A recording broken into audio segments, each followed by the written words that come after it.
você está na dúvida de qual MacBook comprar e não sabe se vai no MacBook Air ou no MacBook Pro? Pois bem, hoje aqui eu tenho os dois mais novos com chip M5. O Pro de 14 polegadas, que a gente já fez review no canal, e também o Air de 13 polegadas. Também tem review no canal exclusivo deles.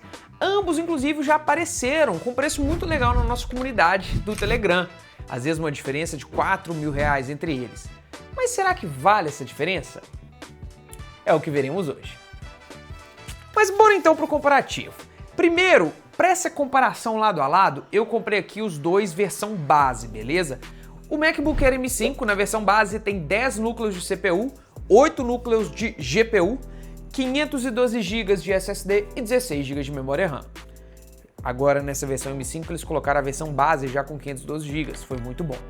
O Pro tem 10 núcleos de CPU, igualzinho, tem um pouquinho a mais de GPU, 10 núcleos de GPU contra 8 do Air M5, só que o resto é igual, 512 GB de SSD e também 16 GB de RAM. Inclusive, ambos os SSDs são muito rápidos, tá? Eu fiz um benchmark em ambos, não tenho o que falar, são absurdamente rápidos, isso não vai ter diferença. E também outra coisa que não vai ter muita diferença é na portabilidade. Ambos são praticamente idênticos, tá? O Pro é um pouquinho mais espesso e também um pouquinho maior, mas assim, no dia a dia, para levar em viagens, colocar na mochila, eu não achei a diferença perceptível, tá? A vantagem do Pro em si é que a gente tem mais portas, então do lado direito aqui a gente tem um leitor de cartão SD, como também um HDMI para você ligar em um monitor externo. Então assim, se você dá muita aula, liga em um monitor externo aí no escritório, você não vai precisar carregar dongles.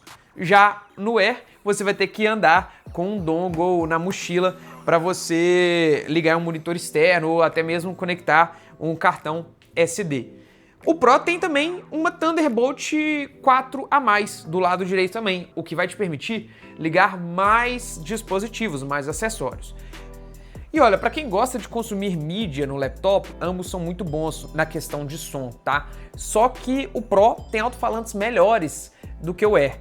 Olha, o Air é incrível, ainda mais nessa espessura. O que a Apple faz com esse alto-falante aqui é simplesmente bruxaria, só que o Pro tem um grave e um som que preenche mais o ambiente.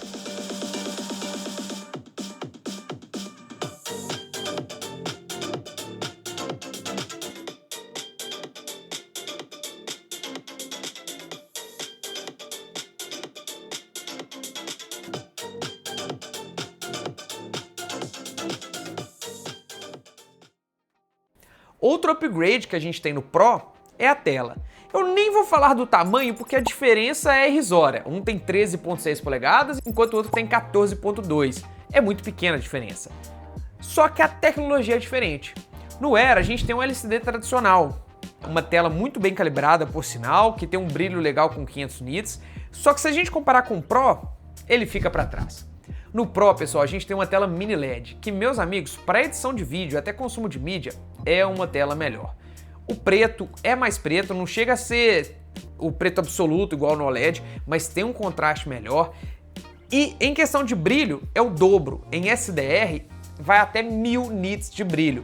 Sem contar que é uma tela com 120 Hz, que é o famoso ProMotion da Apple, enquanto o Air a gente tem uma tela de 60 Hz apenas, né?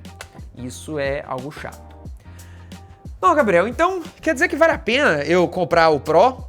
Não, na diferença de preço que hoje tá os dois, cara, no nosso grupo a gente postou esse carinha aqui por cerca de 7.400, enquanto hoje o Pro mais barato tá cerca de 17.000.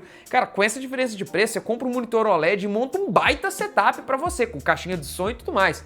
Então não vale a pena. Pô, Gabriel, então qual que é a diferença? É na performance? Então, falando de performance, ambos têm um processador M5, tá? E também ambos vão dar conta numa boa de rodar qualquer coisa pesada, seja edição de vídeo, trabalho com programação e por aí vai. Eu rodei um teste de performance no DaVinci, né, um render que eu sempre faço aqui, um vídeo em 4K com muito efeito, e o Pro renderizou em 4 minutos e 23 segundos, enquanto o Air em 5 minutos e 19 segundos. Ou seja, uma diferença aí de 17% mais ou menos. Não vale a pena, não vale a diferença. Rodando uma IA local para criação de imagem e usando o mesmo prompt, que era para ambos fazerem uma C63 preta estacionada com a resolução maior possível, O Pro foi 1 minuto e 3 segundos mais rápido que o Air. Uma redução de 30%, que mais uma vez, cara, 1 minuto não muda tanto assim. Beleza, Gabriel, então o que muda de fato? Quando o trabalho fica mais intenso e mais pesado, com o uso intenso no processador, a diferença fica por causa da dissipação de calor. O Air usa uma dissipação passiva, ele não tem ventoinha. Então dá uma olhada aí no Cinebench que eu tô rodando. Eu comecei o teste, o Air já começou ali com 14 watts de TDP, mas rapidinho bateu 100 graus e começou a diminuir a potência para o processador não fritar. Até o final do teste ficamos com uma CPU subutilizada, já que estava rodando ali entre 6 e 7 watts de TDP. Já o Pro, ele chega a bater 30 watts, na hora ele frita, a ventoinha começa a trabalhar e aí ele diminui a potência do processador, mas fica ali com o TDP bem maior, terminando o teste ali com 20 watts praticamente o tempo todo. Ele fica quente, batendo 100 graus, mas não tem problema, a temperatura pode estar alta se a ventoinha estiver dissipando o calor. Mas se não tivesse a ventoinha, ele ia fritar e ia diminuir a TDP. Porém, como ele consegue manter uma performance maior, no final do teste a gente conseguiu 1.160 pontos no Cinebench contra 650 pontos no MacBook Air, ou seja, uma diferença de 76%. Aí já começa a ficar gritante. Jogando é a mesma coisa, eu sei que Mac não é para jogar, só que hoje em dia com esse chip, esses computadores são verdadeiros notebooks gamers. Rodando um jogo pesado como Crimson Desert em Full HD com gráfico no médio, gente, o MacBook Pro M5 rodou muito legal. Eu não tava usando Frame Generation, tá? Porque eu não gosto muito nesse jogo e no Metal FX não fica legal. E tava ali pegando às vezes 40 FPS. A maioria, né, do jogo ficava ali em 35, 34, mas tava dando para rodar legal, me impressionou a performance e não baixou de 30 FPS. No Air, ele não chegou a 30 FPS. Isso rodando na mesma resolução e na mesma qualidade gráfica. Aí você vai falar, mas Gabriel, isso é porque o Air tem menos GPU, tem menos núcleos de GPU.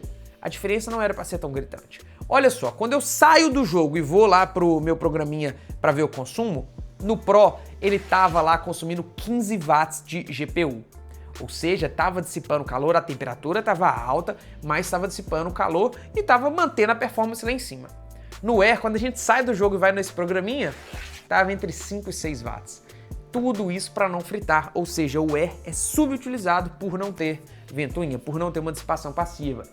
Inclusive, eu acho que foi por isso que a Apple não colocou ventoinha aqui. Porque se colocasse, a performance ia ficar tão próxima do Pro que ninguém compraria o Pro, né?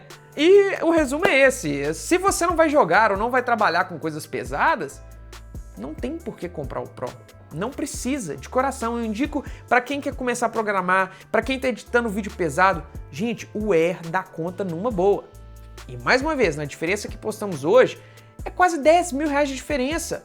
Para ter o mesmo chip, claro, com uma performance um pouco melhor no Pro, mas que não vale o preço, e para ter uma tela melhor, que você pode comprar o Air e comprar um monitor OLED.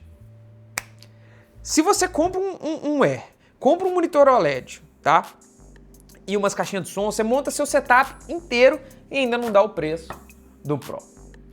Eu acho que só vale a pena ir para o Pro se você tiver um uso intenso ou quiser jogar. Sim, tem muita gente que quer comprar um Mac para jogar também. Eu tenho um amigaço meu que usa o Mac dele para jogar e roda tudo que ele quer, roda muito bem as coisas. Mas para 99% das pessoas que querem apenas trabalhar com imagem, edição de vídeo e tudo mais, pode comprar o Air que dá a conta numa boa. Bom, esse é um dos motivos que a gente vende muito mais o Air nos nossos grupos de garimpo, também o pessoal procura mais o Air do que o Pro. No mais é isso, eu sou o Gabriel de Pinho, eu vou ficando por aqui e até a próxima. É interessante, né? Antigamente o Air era... Ninguém queria o Air. Na época do Intel ninguém queria o Air. Hoje o Air é o mais procurado.